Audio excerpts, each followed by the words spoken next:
Hello everyone, I am Rachna. Welcome back to my YouTube channel. In this video, I am going to explain our class 10th next poem that is The Bowl Poem. तो यहाँ पे ये जो the बोल pome है, यहाँ पे मैं आपको इस वीडियो में शॉर्ट आंसर टाइप क्वेश्चंस आपको कराऊंगी जो कि आपके एग्जाम पॉइंट ऑफ व्यू से बहुत ही इंपॉर्टेंट रहने वाले हैं। सबसे पहले जानते हैं कि द बोल पोम के हमारे पोइट कौन है। तो हमारे पोइट का नाम है जॉन बैरीमैन। ठीक है, ये बहुत ही इंपॉर्टेंट क्वेश्चन है कि who is the poet of the बोल पोम। तो कौन है? John Berryman. ठीक है, अच्छा अब इस पोम के बारे में थोड़ा सा मैं आपको बता देती हूँ।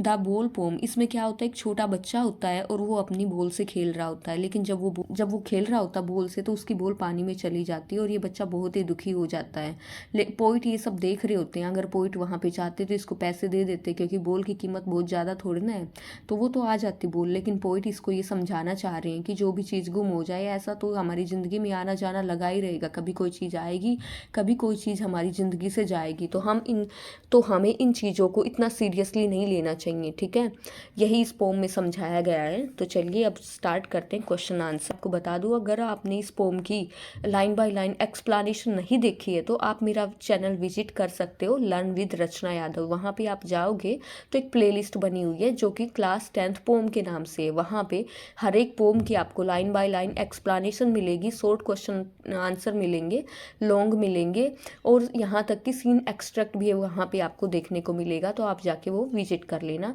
और अगर आपको वीडियो अच्छी लगे तो चैनल को सब्सक्राइब कर लेते हैं। What does John Berryman notice at the beginning of the बोल पोम। कहते हैं कि हमारे जो पोइट है जॉन बैरीमैन, ये जब ये पोम स्टार्ट होती है तो वहाँ पे क्या नोटिस करते हैं। The poet notice a boy playing with his ball by the side of a harbour. हमारे पोइट नोटिस करते हैं कि एक बच्चा है जो कि खेल रहा होता है। हार्बर का मतलब होता है बंदरगाह। बंदरगाह के साइड में वो बच्चा खेल रहा होता है। His ball goes bouncing down the street, और उस बच्चे की बॉल बाउंस करते हुए, उछलते हुए पानी में जाके बाउंसिंग डाउन द स्ट्रीट में आ जाती है, गली में आ जाती है, and falls into the water, और पानी में वो बॉल गिर जाती है। The boy is very sad, बच्चा बहुत ही दुखी हो जाता है। All his mind is fixed at the place where the ball has gone, और उस बच्चे का पूरा ध्यान वहाँ पे ही चला जाता है जहाँ पे उसकी बॉल गई होती है। ठीक है, next question, what do the eyes of the boys see in the ball poem. कहते हैं कि यहाँ पे जो द बॉल पोम है, यहाँ पे बच्चे की आंखें क्या देखती है, and what has he learn from it, और ये बच्चा यहाँ से क्या सीखता है। तो answer, the eyes of the boy see that, बच्चे की आंखें देखती है कि his ball has fallen into the water, कि बच्चे की बॉल पानी में गिर चुकी है। उस बच्चे को इस बॉल से बहुत ही लगाव था। होता है कि बच्चे जिस चीज़ से खेलते हैं तो उसको बच्चों को उन चीज़ों से लगाव हो ही जाता है, एंड फ्लोटेड अवे, और वो तैरने लग गई। The boy has learn from this incident, बच्चे ने इस इंसिडेंट से, इस घटना से सीखा, that gains and losses are part and parcel of life, कि जो भी हमें मिलता है, जो भी हमारा नुकसान होता है, ये सब हमारे जीवन का ही एक हिस्सा है, जीवन का ही एक अंश है। तो इन सब को देख के किसी को भी इतना सैड नहीं होना चाहिए। यही हमारी इस पोम में सिखाया गया है होगा। तो चलो नेक्स्ट क्वेश्चन पे चलते हैं। वो does in the world of possession mean. इस पोम में ये कहा गया है, ये वर्ड यूज हुआ है, द वर्ल्ड ऑफ पोजेसन। तो इसका मतलब क्या है, ये पूछा गया है।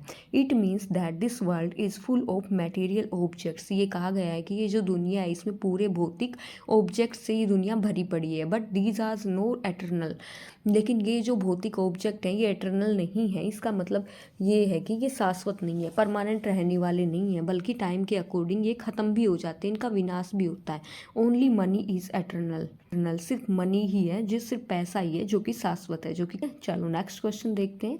What has the boy lost. कहते हैं कि यहाँ पे इस पोम में बच्चे ने क्या खो दिया अपना। How does it he react to it, और बच्चे ने जो भी कुछ खोया उसके ऊपर ये बच्चा कैसे रिएक्ट करता है।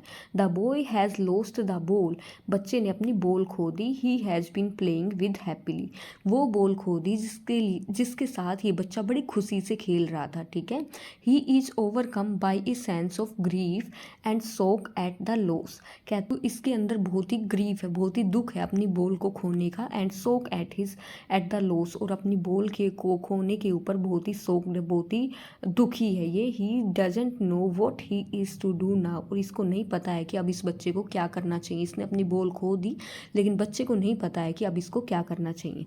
Next question, what is the theme of John Berryman's poem the ball. कहते हैं इस पोम का थीम क्या है। ये इंपॉर्टेंट, मोस्ट इंपॉर्टेंट क्वेश्चन मैं कहूँगी। जिस भी पोम के थीम पूछे जाए तो वो थीम बहुत ही हमारी इस सभी पोम के थीम बहुत ही इंपॉर्टेंट होते हैं। John Berryman's poem tells us about our reactions at some material loss discuss. कहते हैं कि ये जॉन बैरीमैन की पोम है, ये हमें बताती है कि अगर हमारा कुछ भौतिक कोई चीज़ हमारी कोई नुकसान हो जाता है तो उस पर हम कैसे रिएक्ट करते हैं, इसके बारे में हमें डिस्कस करना है। भाई ऐसा होता है, हमारी चीज़ें गुम भी होती हैं, हमें कुछ मिलता भी है, तो ये सब तो लाइफ में चलता ही रहता है। Every man must know that losses and gains are part and parcel of human life. कहते हैं सब इंसानों को पता होना चाहिए कि इंसान को जो भी कुछ गेन होता है, प्राप्त होता है, या जो भी कुछ उसका नुकसान होता है, वो सब हमारे जीवन का ही एक पार्ट है, जीवन का ही एक भाग है। Therefore we should accept them, इसीलिए हमें उनको स्वीकार करना चाहिए as a common matter and not be unduly worried about them. हमें उनसे हैंडल करना चाहिए कि ये सब कुछ क्या है, कॉमन मैटर है, इनके बारे में बहुत ज़्यादा चिंतित नहीं होना चाहिए हमें उन सब के बारे में, ठीक है। क्योंकि क्या होगा, अगर हम उन सब के बारे में ज़्यादा चिंतित रहेंगे तो ऊपर से हमारा ही नुकसान होगा। हम ज़्यादा किसी चीज़ के बारे में सोचेंगे, हमारी हेल्थ ख़राब होगी, तो ये सब हमें नहीं करना है। चलो नेक्स्ट क्वेश्चन देखते हैं। What idea does the poet want to convey. कहते हैं इस पोम से पोइट क्या आइडिया कन्वे करना चाहते हैं। The poet doesn't feel unduly grieved over the loss of material things. कहते हैं कि जो हमारे पोइट हैं वो बहुत ज़्यादा दुखी नहीं होते हैं जो भी उनका लॉस हो जाता है, मटेरियल भौतिक थिंग्स में जो भी उनका लॉस हो जाए तो वो बहुत ज़्यादा उस चीज़ पे दुखी नहीं होते हैं। ही नोज़ दैट, वो जानते हैं कि gains and losses are part and parcel of man's life. उनको पता है कि जो नुकसान या फिर कुछ प्राप्त करना, ये सब हमारे जीवन का ही एक भाग है। He accepts them as a common matter of life. वो इन सब को एक्सेप्ट करते हैं कैसे, as a common matter of life, कि हमारी लाइफ का ये तो एक कॉमन सा भाग ही है, पार्टी है, ठीक है। चलो नेक्स्ट क्वेश्चन देखते हैं। What is the boy learning from the loss of ball. अब यहाँ पे क्या कहा गया है कि बच्चे की बॉल तो गुम हो गई, लेकिन वो अपनी बॉल को के गुम होने से यहाँ पे क्या सीख रहा है। ही इज़ लर्निंग दैट, बच्चा सीख रहा है कि gains and losses are part and parcel of life, कि जो भी चीज़ उसको प्राप्त हुई या कुछ भी गुम हुआ वो हमारी ज़िंदगी का ही एक हिस्सा होता है। तो हमें उस चीज़ को लेके बैठे नहीं रहना चाहिए, ज़्यादा दुखी नहीं होना चाहिए।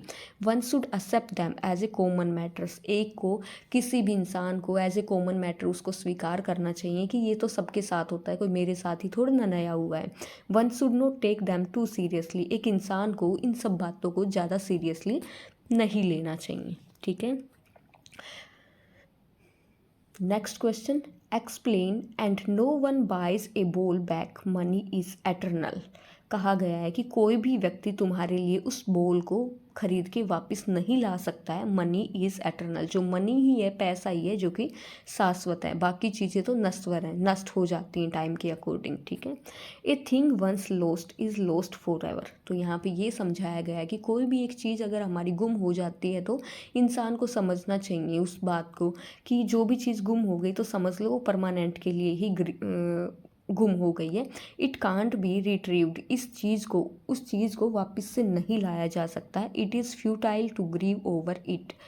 व्यर्थ है उस चीज़ के बारे में बार बार दुखी रहना। The only important thing is that, सिर्फ एक ज़रूरी चीज़ ये है कि we should have money to replace it, कि हमें उस चीज़ को रिप्लेस करने के लिए हमारे पास मनी होने चाहिए।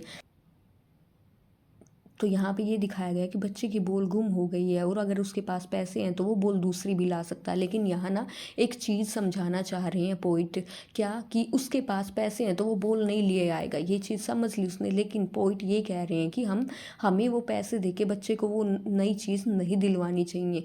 क्यों नहीं दिलवानी चाहिए? क्योंकि इससे तो बच्चे को लगेगा कि कुछ भी चीज़ वो पैसे के बदले में कुछ भी खरीद ही लेगा। जैसे ट्रेजिडी हो जाए, ठीक है, किसी की मौत हो जाए तो बच्चे को तो यही लगेगा कि भैया अगर ये इंसान चला गया तो इसको भी खरीद के ला सकते हैं। तो यही इस पोम में समझाना चाह रहे हैं हमारे पोइट। तो चलो नेक्स्ट क्वेश्चन अब हम अपना देखते हैं। Why does the poet decide not to give money to the boy. Poet ने क्यों डिसाइड किया कि बच्चे को पैसे नहीं देना चाहिए। The poet wants that the boy should realise himself. बच्चे को इसलिए पैसा नहीं देना चाह रहे थे पोइट क्योंकि वो चाहते हैं कि बच्चे को ये खुद को रियलाइज होना चाहिए कि ज़िंदगी में हार जीत, कुछ किसी का आना जाना, ये तो हमारी ज़िंदगी का ही हिस्सा है। He sees that the boy is learning his first lesson. वो कहते हैं कि बच्चा अपना पहला पाठ सीख रहा है इन सब चीज़ों से। How to put up with a material loss, कि कैसे किसी भौतिक चीज़ का नुकसान हो जाए तो हमें उसका सामना कैसे करना चाहिए। So he decides not to give money to the boy, इसीलिए पोइट डिसाइड करते उस बच्चे को पैसे ना देने के लिए। यहाँ ये समझाया गया है कि अगर पोइट चाहते, ये सब देख रहे थे कि बच्चा बहुत ही दुखी है, तो पोइट जाके उसको पैसे दे देते, कोई ज़्यादा की थोड़ी ना आती है बोल। लेकिन पोइट ये कह रहे हैं कि मैंने उस बच्चे को पैसे नहीं दिए क्योंकि मैं चाह रहा था कि बच्चे यहाँ से ही एक बहुत ही बड़ा पार्ट सीख रहा था बच्चा यहाँ से, कि ज़िंदगी में ये सब तो चलता ही रहता है, कभी कोई चीज़ मिलेगी कभी गुम होगी, तो ये सब अभी से ये पार्ट सीख जाएगा तो अच्छा है, इसीलिए पोइट उसको रुपए नहीं देते हैं। चलो नेक्स्ट क्वेश्चन देखते हैं।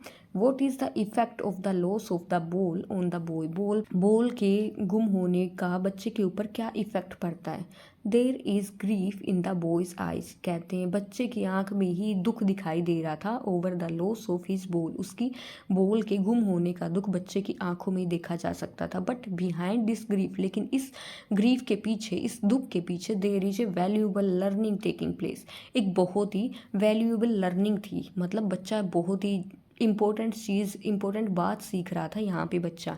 ही इज़ लर्निंग, वो सीख रहा था how to put up with the loss of material things, कि कैसे जो मटेरियल थिंग्स हैं, जो भौतिकी वस्तुएं हैं, उनके नुकसान होने पे कैसे उनको फेस किया जाता है। तो बच्चा यहाँ पे ये बात सीख रहा था। ठीक है।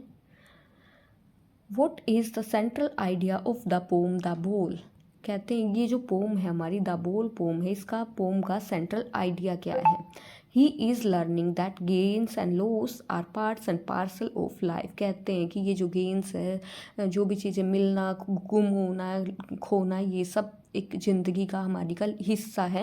One should accept them as common matter, एक को एक्सेप्ट करना चाहिए इसको as a common matter. One should not take them too seriously, हमें उस मैटर को बहुत ज़्यादा सीरियसली हमें नहीं लेना चाहिए, ये बताया गया इस पोम में। ठीक है। होप स्टूडेंट्स आपको ये क्वेश्चन आंसर अच्छे से समझ आए होंगे, और मैंने अपने चैनल पे हर एक पोम की लाइन बाय लाइन एक्सप्लेनेशन करा रखी है। अगर आपने वो वीडियोस नहीं देखी हैं तो जाके वो भी देख लेना।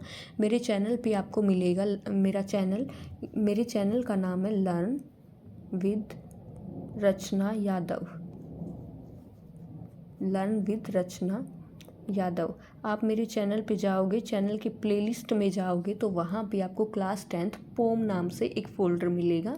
उस फोल्डर में पोम से रिलेटेड सारे short answer type questions, long answer type questions और सीन स्टैंजा सब कराया हुआ है। हर एक पोम की लाइन बाय लाइन एक्सप्लानेशन।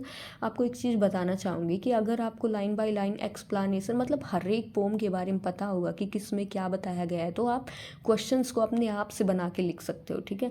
अब इसमें क्या था, ये जो ऊपर हमने क्वेश्चंस किए हैं, क्या एक ही बात बार बार रिपीट हो रही थी, यही तो बात बार बार रिपीट हो रही थी। तो जो मेन है, अगर हमें वो पता चल जाएगा कि हाँ इस पोम में मेन क्या है, तो हम सारे क्वेश्चंस के आंसर लिख सकें। तो इस पोम में मेन यही बताया गया है कि जो gains and losses are part of our life, one shouldn't accept them as common matter. तो स्टूडेंट्स, अगर आपको वीडियो अच्छी लगी हो तो चैनल को सब्सक्राइब कर लेना, वीडियो को लाइक कर लेना और अपने फ्रेंड्स के साथ शेयर भी कर लेना। Thanks for watching. मिलते हैं नेक्स्ट वीडियो में। Bye bye, take care, have a nice day.